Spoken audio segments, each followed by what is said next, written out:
Ya baik. Assalamualaikum warahmatullahi wabarakatuh. Kali ini saya akan menjelaskan tentang bagaimana cara memprediksi jumlah penggunaan tanah di pemakaman menggunakan metode dasi melalui metode Big Data.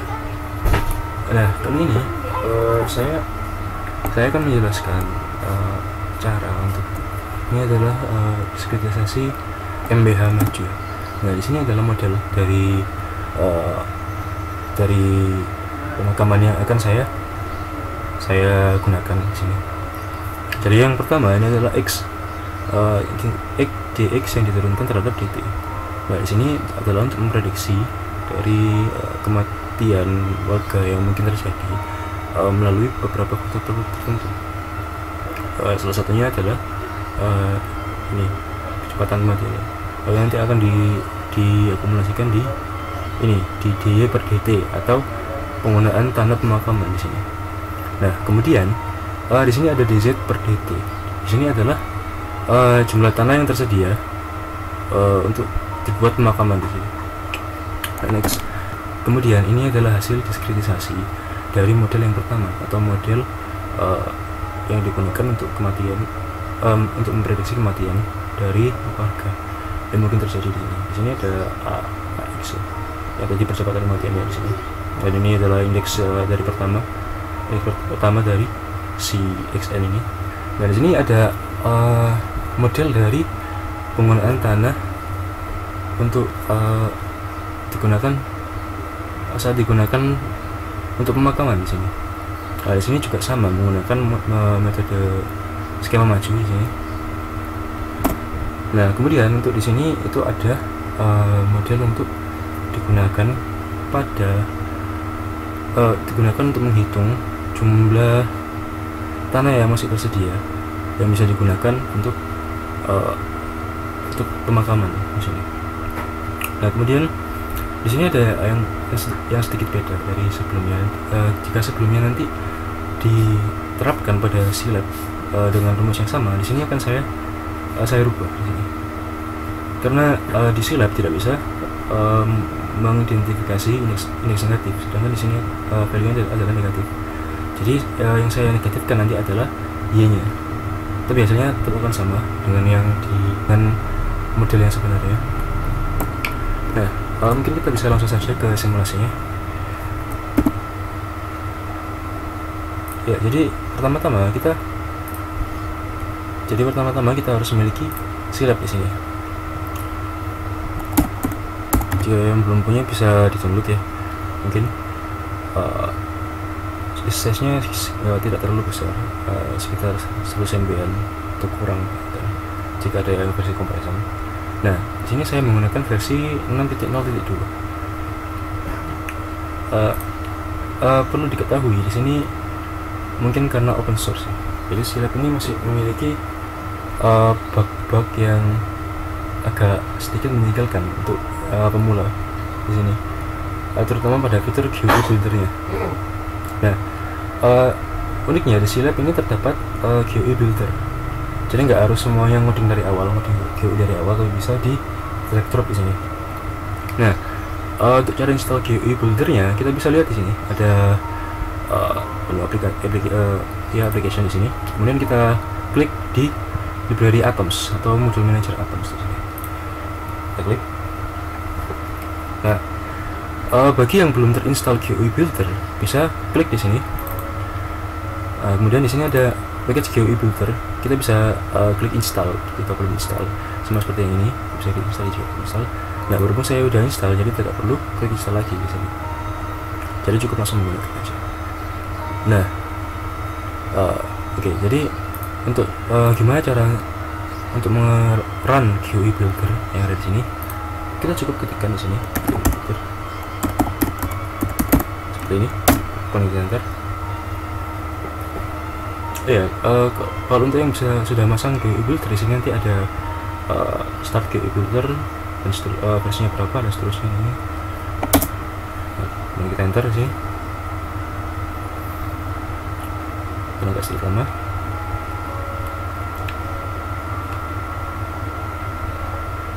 Nah, Sini ada dua jenis panel ya. Sini ada panel paletnya.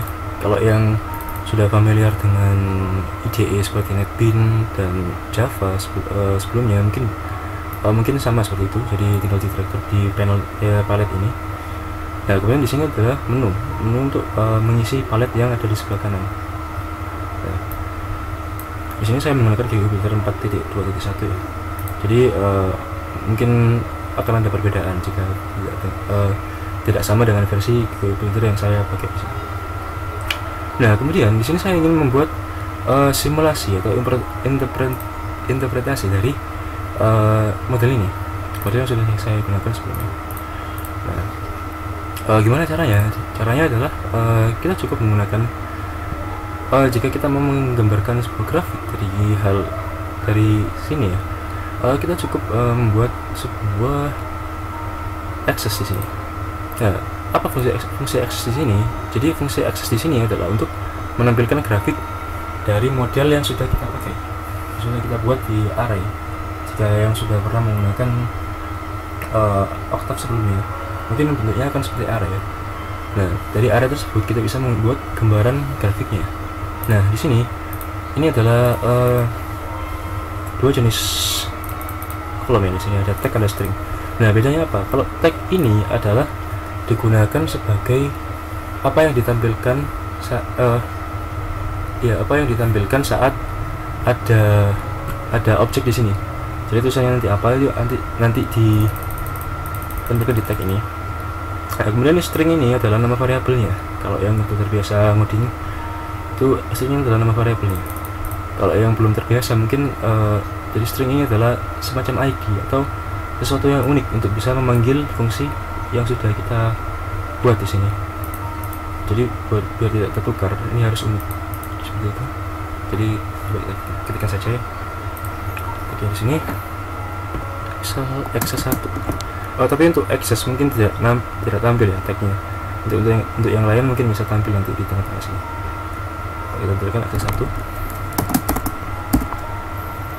Dan stringnya kita tuliskan access. Coba di sini. Enter. Nah, nanti kita disuruh untuk melakukan drag drop di sini. Jadi kita memunculkan di mana? Di sini kita seperti ini. Ini kita geser. Gesernya pakai ini ya. Sebenarnya bisa pakai mouse ini, bisa digeser pakai mouse ini. Tapi menurut saya kurang nyaman ya kalau kayak gini. Soalnya nanti bisa kemana-mana ini. Jadi saya lebih suka pakai yang ini. Jadi lebih teratur, bisa kita taruh dimana. Nah, kemudian di sini udah selesai ya membuat ini. Kemudian saya mau buat tombol run buat melakukan run di sini. Nah, atau tombol simulasi ya. Tombol simulasi aja. Jadi di sini kita bisa menggunakan yang namanya push button. Jadi push button ini kalau di NetBeans ya mirip kayak button biasa atau BTN disingkat itu biasanya. Nah, di sini kita bisa buat tagnya di tag simulasi misalkan, simulasikan gitu. Seperti ini. Kemudian stringnya kita bisa isi simulasi tombol simulasi misalnya. Terus tombol simulasi.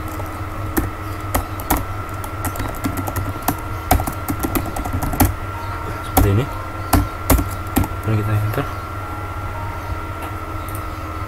Nanti kita bisa rektor ke sini ya, sebesar apa. Oh ya, maaf, jadi di sini ada sedikit kekeliruan ya. Jadi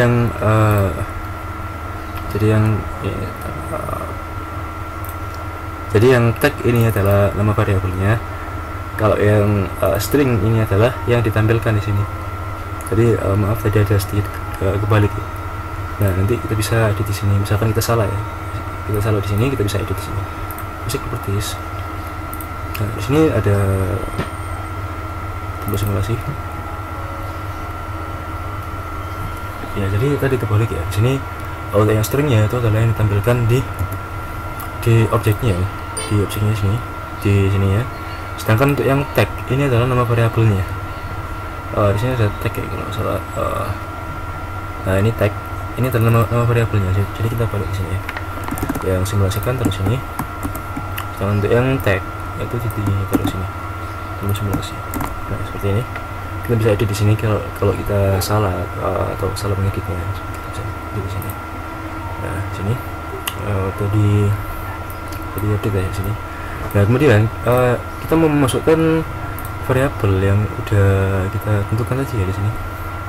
Ini ada tiga variabel. Yang pertama kematian, tanah yang terisi, dan yang ketiga adalah tanah yang tersedia. Nah itu bisa buat di sini x, y, z. Itu bebas, bisa di inovasikan sendiri. Tapi kalau saya contohkan di sini adalah bentuknya x, y, z. Jadi yang pertama kita bisa klik di sini edit, kita tag ini misalkan x, kemudian kita buat di sini input x seperti ini. Maaf, kembali lagi.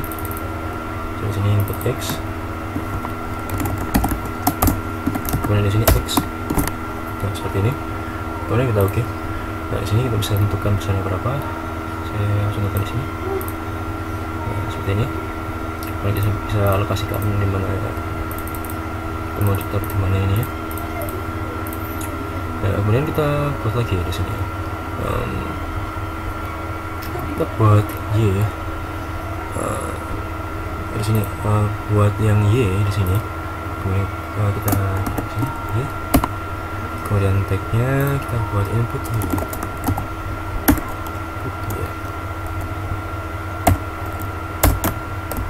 Seperti ini. Nah, kemudian kita oke. Kita buat di sini. Buat lagi. Ini y, input y nya. Nah, kita bisa select di sini ya. Ini juga bisa dipindah-pindahkan seperti yang tadi. Nah, dan kita buat lagi input x di sini. Input z, sorry. Nah, z di sini. Kemudian kita buat variabelnya di sini input z. Seperti ini. Kemudian kita buat di sini.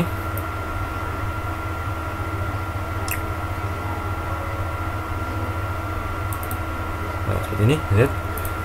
Nah,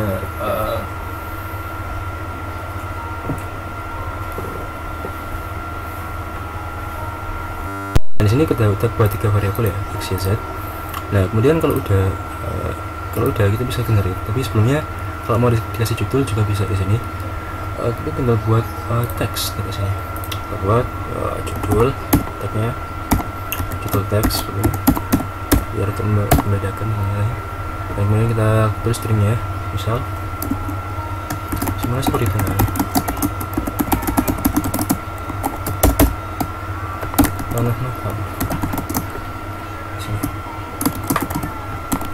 Nah kita bisa oke.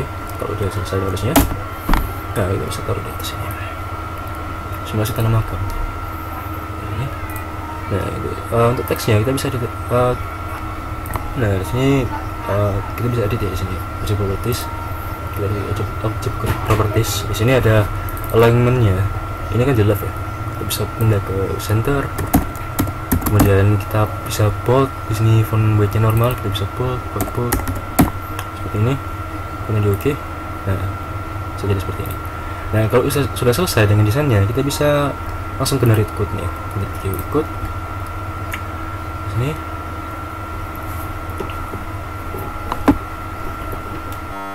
Kalau misalkan tadi ngebug atau tidak mau langsung membuka ya, tidak mau langsung membuka setelah di generate code-nya, kita bisa pergi ke directory di mana kita menyimpan filenya tadi, menyimpan code-code dan segala macam di situ. Tadi harus diingat-ingat ya di mana lokasinya. Karena kalau saya di sini disimpan di eksperimen di sini, SQE. Kemudian saya buka lagi di sini.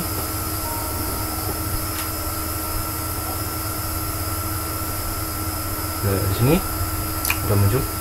Nah nanti akan kalau misalkan takut ke close dan segala macam itu jangan khawatir, karena meskipun suka ngebug silap ini, tapi ada fitur restore file menurut si notes session sebelumnya. Jadi tidak perlu membuat ulang, tapi bisa di restore dari sebelumnya, dari file sebelumnya. Nah, kemudian kita klik OK di sini. Nah, di sini ada beberapa variabel yang udah kita buat tadi. Ada dummy, ini auto generate di sini. Ada X1, tombol simulasi, input X, input Y, input Z di sini. Nah, yang perlu kita ketahui di sini adalah tombol simulasi, input X, input Y, atau input Z. Yang perlu kita ingat-ingat di sini. Ini adalah komponen yang bisa kita rubah-rubah nanti. Yang tidak perlu merubah properties dari UI-nya dari sini, tidak perlu merubah itu.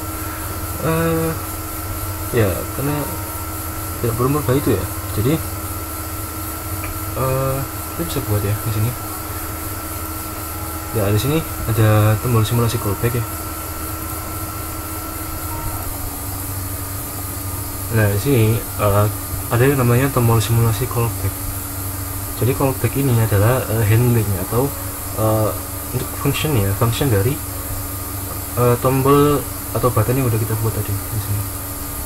Untuk callbacknya ini adalah nama generate dari silabnya, jadi tidak usah dirubah, tidak apa-apa. Atau kalau mau dirubah juga bisa dirubah di sini. Jadi misalnya saya rubah jadi action gitu ya, action. Nah, kita bisa lihat di sini. Ini kita rubah jadi action juga. Sini. Action handles. Action. Nah, seperti ini action handles. Nah, untuk saat ini mungkin buat dibaca ya, tidak perlu dirubah-rubah dulu. Nah, kemudian kita bisa cek di sini. Kalau kita rubah variabelnya ya, jadi ya kita bisa buka lagi di sini. Kita buka GUI builder lagi.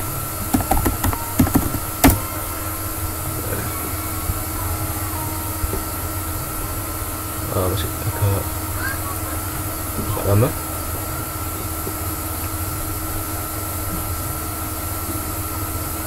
Kita tunggu sampai muncul lagi. Nah, di sini jadi, kalau udah buka terus kita lupa variabel apa yang kita buat di sini tadi ya, variabelnya lupa buat apa. Nah, kita bisa buka filenya lagi di sini tsgui.sce ya kan. Kita buka lagi di GUI buildernya kan. Nah, nanti kita dikasih dialog box ini, diklik yes saja terus kita open. Nah, di sini SGUI kita buka lagi. Nah, sini seperti ini. Kita bisa lihat di sini yang X yang mana gitu. Nah, kita sesuaikan aja nanti di sini panggilnya. Nah, di sini juga bisa langsung dieksekusi di sini. Kalau kita mau lihat hasilnya gimana, bisa kita eksekusi langsung. Sebentar. Di ininya, oke. Nah, ini untuk errornya ini karena penamaannya mungkin segala macam. Jadi ternyata tadi itu errornya itu ada di penamaan filenya. Jadi saya baru tahu juga di sini. Jadi tidak boleh menggunakan underscore di sini ya. Jadi nanti dia mengiranya identifier di line 6 underscore. Nah, di sini tadi errornya. Saya hilangin underscore-nya sudah bisa. Bisa tiran di sini. Nah, munculnya kan seperti ini nanti ya. Nah, ini bisa di-input di sini, tapi masih belum ada rumusnya ya. Bisa di-input ini.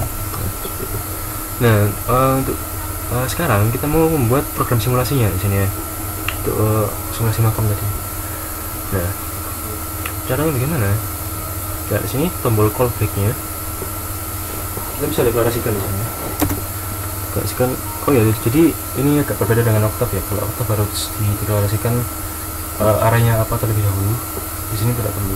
Jadi begitu arah dibuat itu langsung bisa ambil input dari ini tadi. Di sini X, Y, Z-nya tadi. Nah, kemudian kita masukkan di sini X, misalkan X1, X array X1 itu adalah oh ya, di sini ada di versi Octave yang saya pakai ini masih bisa menggunakan metode namanya eval seperti ini. Nah, untuk versi di atas yang 6,0,2 ini menggunakan evastr. Nah, seperti ini. Tapi di versi yang saya pakai itu menggunakan eval. Nah, ini agak berbeda dengan yang atasnya ya. Jadi disesuaikan aja. Kalau di sini saya nulis eval tapi di yang lainnya error, bisa disesuaikan menggunakan eval str. Nah, kemudian kita buat di sini get.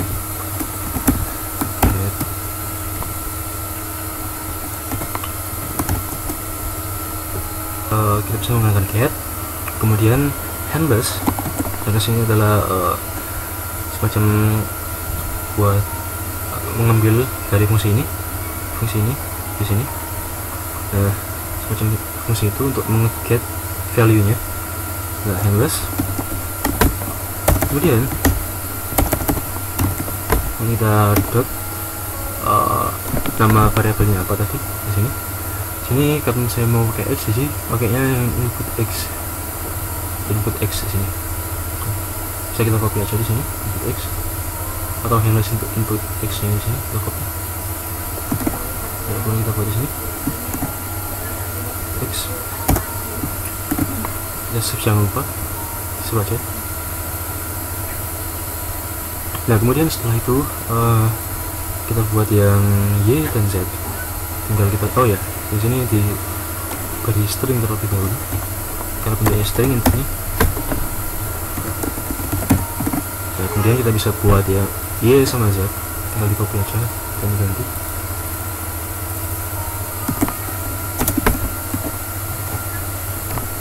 Kita ganti di sini.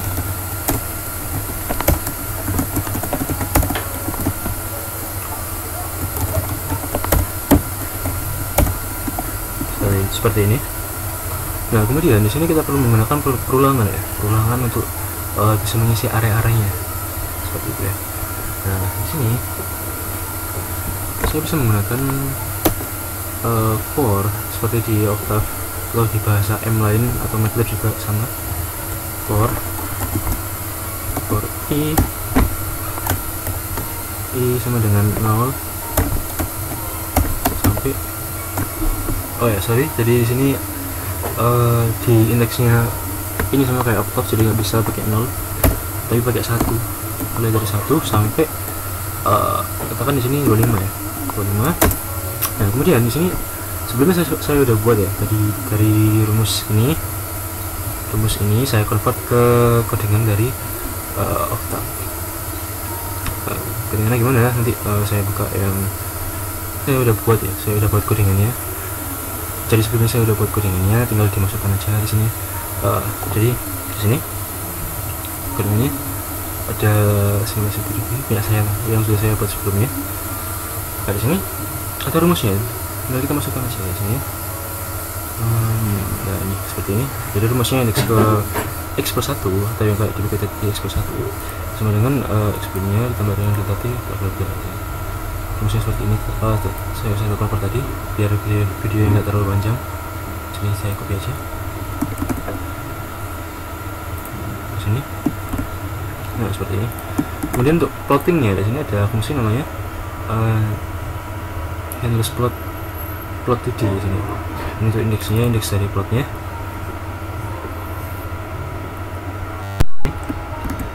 Kita kopikan.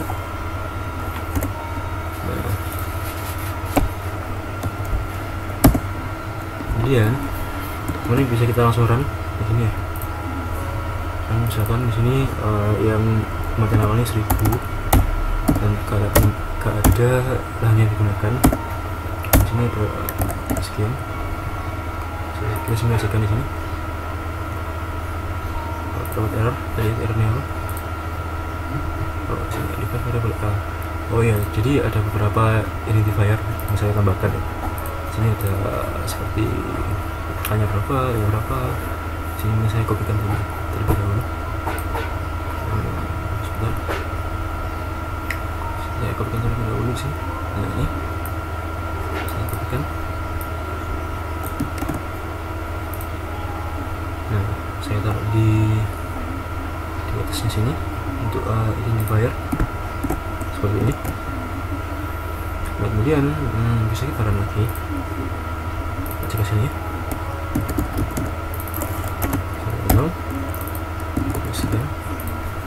Nah, di sini udah muncul grafiknya.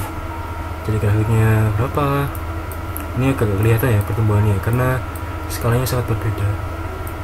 Nah ini sebenarnya ini naik, yang hitam ini naik sebenarnya. Jadi yang ini adalah jumlah kematiannya, dan ini adalah jumlah pemakaman yang diisi. Jadi semakin banyak yang meninggal, justru semakin eksponensial yang dalam pemakaman digunakannya.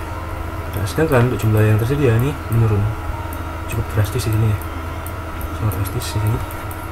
Nah di sini kan nggak kelihatan ya naik apa enggak ya. Kita bisa preteli di sini ya, buat memastikan apakah itu naik atau enggak. Kita tinggal kurangi aja di sini. Kita buat sendiri dan untuk bisa tahu apakah dia naik atau turun, kita buat di sini. Nah di sini, nah ternyata dia itu naik sebenarnya, tapi skalanya antara 100 sampai 400 di sini. Nah saat kita gabung tadi ya, kita gabung di sini kan nggak muncul apa-apa, soalnya yang di sini itu 10 pangkat 14, jadi sekitar beberapa miliar, ya beberapa juta gitu, beberapa juta. Nah karena itu dia nggak kelihatan, jadi seperti datar aja. Padahal sebenarnya dia itu naik di sini, cuman karena dia itu skalanya sangat-sangat besar, sangat banyak, makanya dia nggak kelihatan sama sekali di sini. Seperti ini. Nah padahal ini sebenarnya naik sebenarnya. Cuman di sini adalah 1 kali 10 pangkat 9 di sini ya.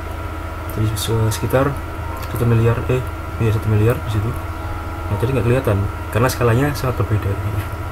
Jadi bukan karena modelnya yang salah, tapi bisa jadi karena skalanya yang terlalu besar, makanya kelihatan.